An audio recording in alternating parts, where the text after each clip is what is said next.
Clients don't hire you because you look more professional than the competition. People aren't asking you to speak on stages because you're the most professional looking option out there.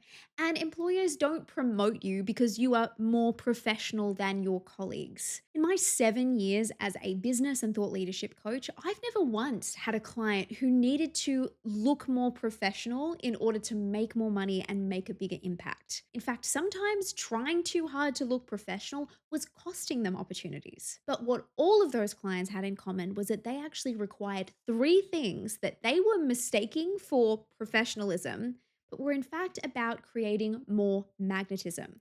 And in this video, we're going to talk about what those three things are, how you can start utilizing them to create more magnetism for your own personal brand or business. And I'm also going to give you one bonus ingredient that most people completely forget about. So if you've ever found yourself obsessing over how you present to the world, your Instagram feed, your CV, how you're dressing and looking on Zoom, then please stay till the very end because this video was made for you. Have you ever heard the saying, beware the man in the t-shirt, not the man in the suit? Basically, the idea is that if you are sitting in a room full of supposedly powerful and important people who are making a big decision, they'll usually be the majority of those people wearing suits, classic corporate looking people. And then you'll often notice that there's this one guy who's wearing a t-shirt and maybe jeans. And you're like, what are you actually doing here?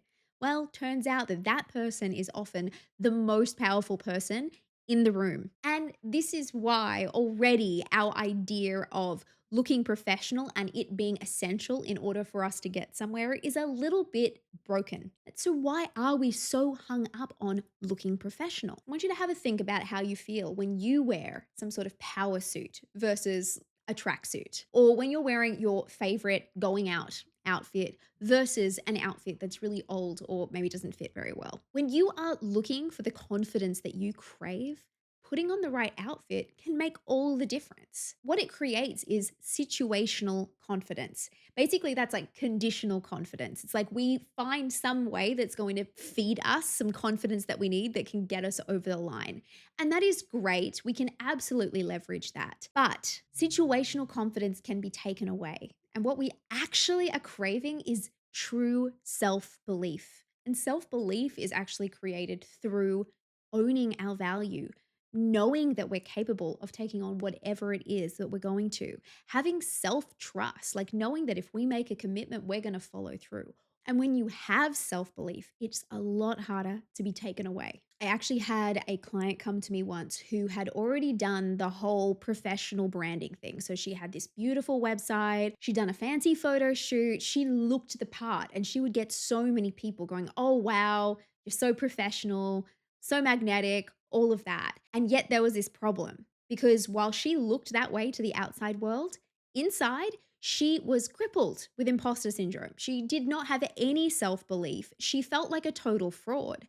And so, not only was her brand presence and this professional exterior not actually helping her, it was also creating this dissonance where she felt like more of a fraud because it felt like there was this giant gap between what the outside world was seeing and who she was on the inside. And so, again, this is why we've got to be really careful about putting too many eggs in the professionalism basket. So, be honest with yourself right now. Are you struggling with imposter syndrome? Do you have a lot of self doubt about what it is that you're wanting to share with the world? You know, whatever it is professionally. Is it that you're wanting to create more content, wanting to launch a business, or put something else out there in the world? If that's you, are you trying to compensate by looking more professional? Because if you are, I have a challenge for you. Rather than jumping to do some rebrand and to look for all of these things that might create situational, aka temporary confidence,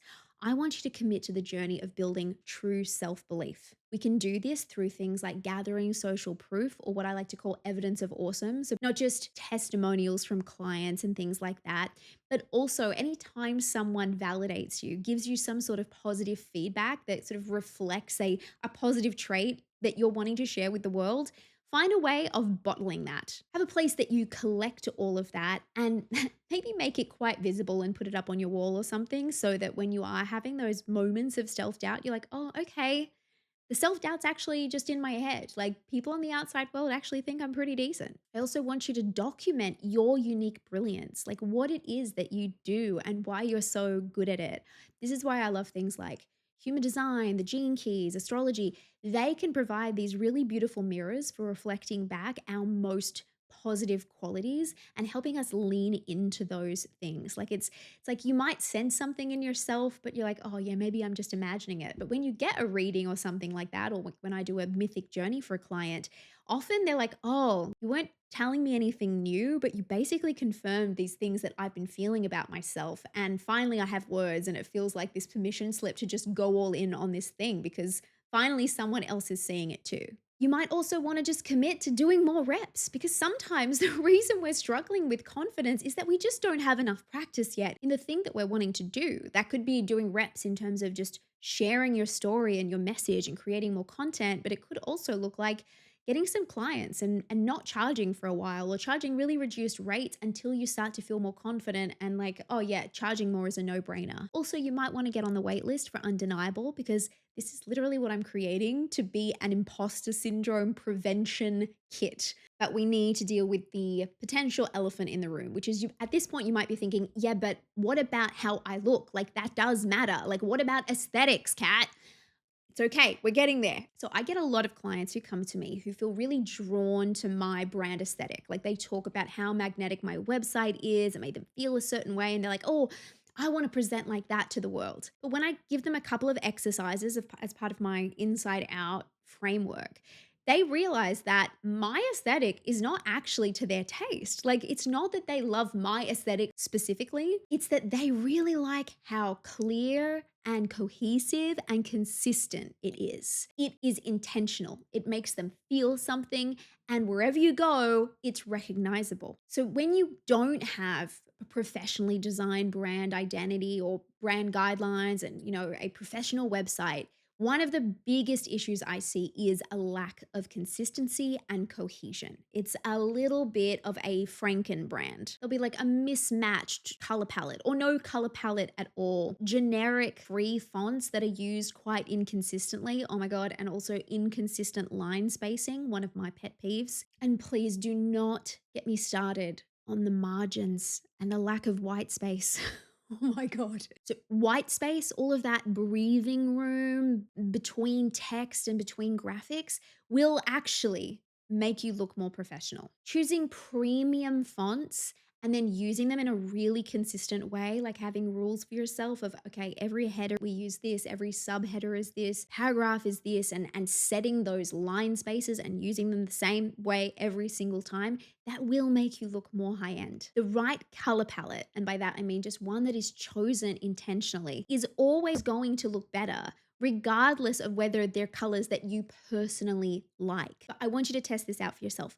Go and look up some of your favorite brands. I want you to look at least 3, but ideally 5. And I want you to take note of how many of them are truly an aesthetic that you are drawn to and how many are actually just the way it's been executed. And that's what you find appealing. Because I know for me, sometimes I will stumble across a brand that is not my typical style. Like it's maybe very angular and futuristic, or it's like country chic.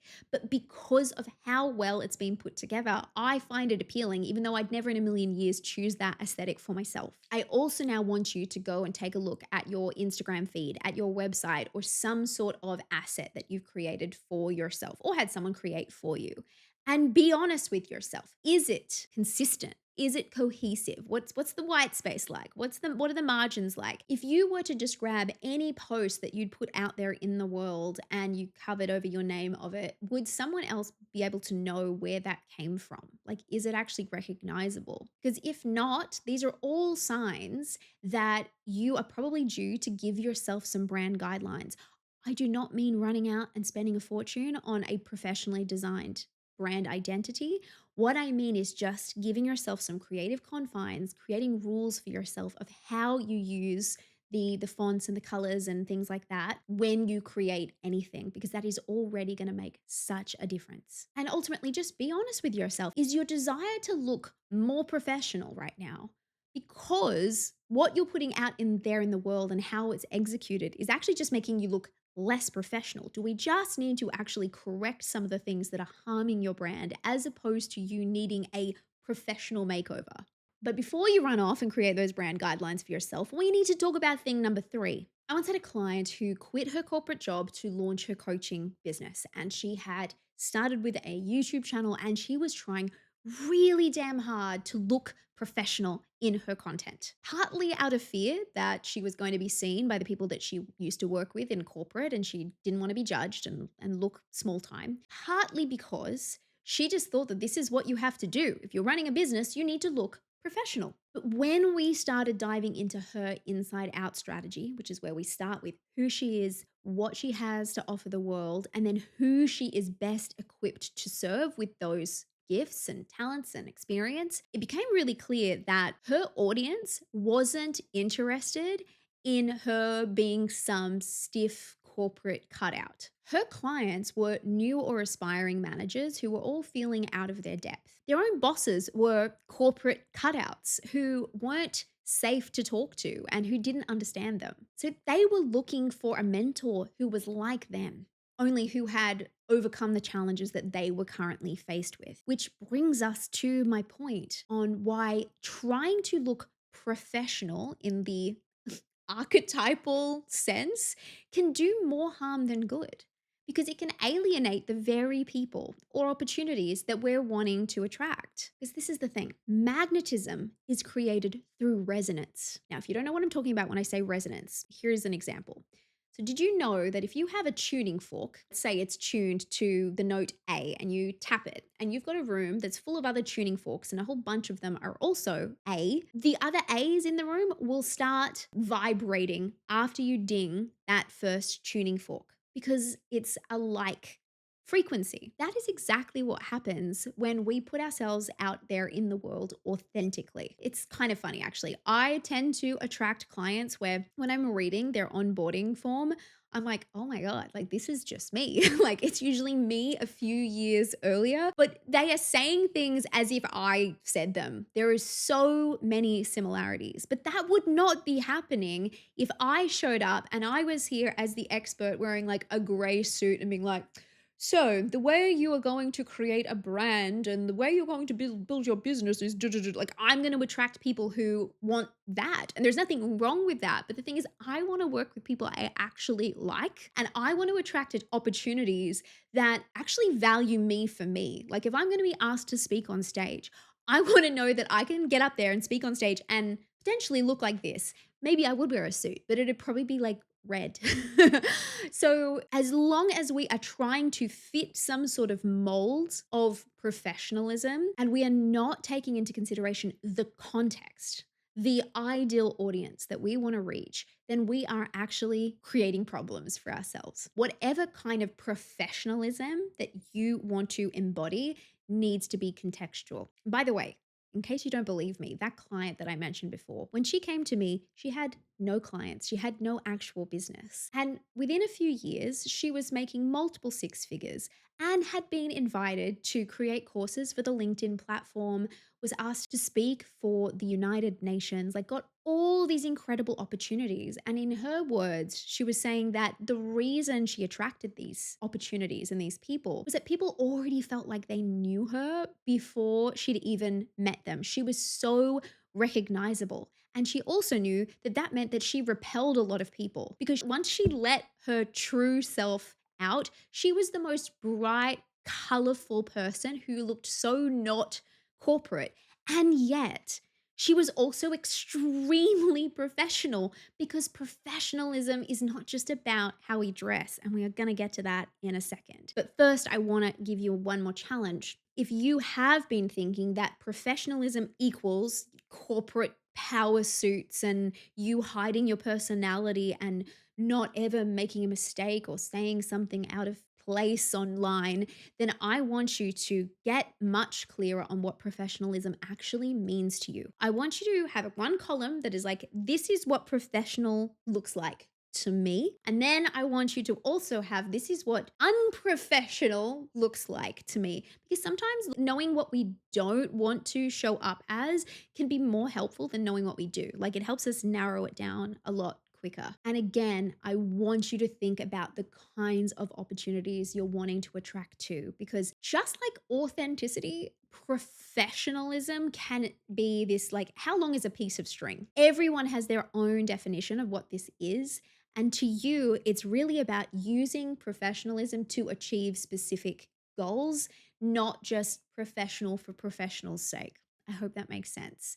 But before you finish that exercise in totality, there's one other thing we need to address. And it's the aspect of professionalism that is most often underlooked, but is truly the most valuable of all of the things that I've mentioned so far. So here's the thing, anyone can look professional these days, right? Like, not only could anyone go out and just like buy themselves a professional looking outfit, we could literally ask AI to generate new headshots for us that make us look like total corporate cutouts without us needing to leave our houses. Now, not even speaking to the ethics of that or bringing in my thoughts and feelings about AI. I'm just making the point that it's really easy to look the part. And people have gotten really good at putting up a professional front. And yet, do you know what most people aren't doing? Practicing what they preach, walking the talk, delivering on their promises, being just as professional behind the scenes as they are in public. Thing is, no one can buy trust or outsource integrity. So if you are someone who is serious about not just feeling professional, but also becoming known as a true professional, as an actual trustworthy expert in your space, then I want you to get really honest with yourself about the ways you could up your game beyond headshots, beyond nicer graphics and a website makeover.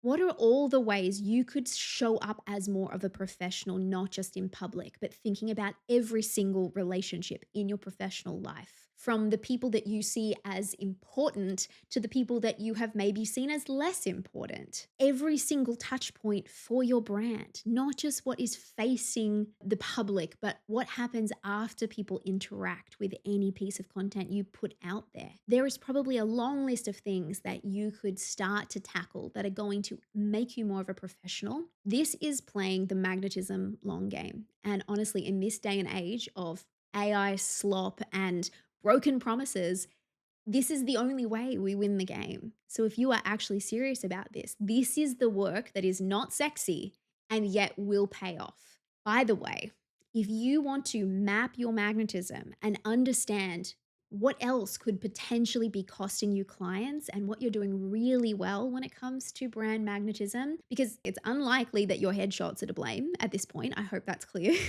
then I want you to go and take my free magnetism assessment. And it's going to give you a score of what level your magnetism is from muddy all the way up to mythic in the 5 sources of magnetism, which we have not had time to talk about today, but I will be creating plenty of content on that coming up. So make sure you're also subscribed to the channel. Give this a like if it was helpful. And let me know in the comments, what is one realization that you had during this video or an action item that you're going to take to up your professionalism in the way that counts moving forward. Thank you for tuning in. Chat to you soon.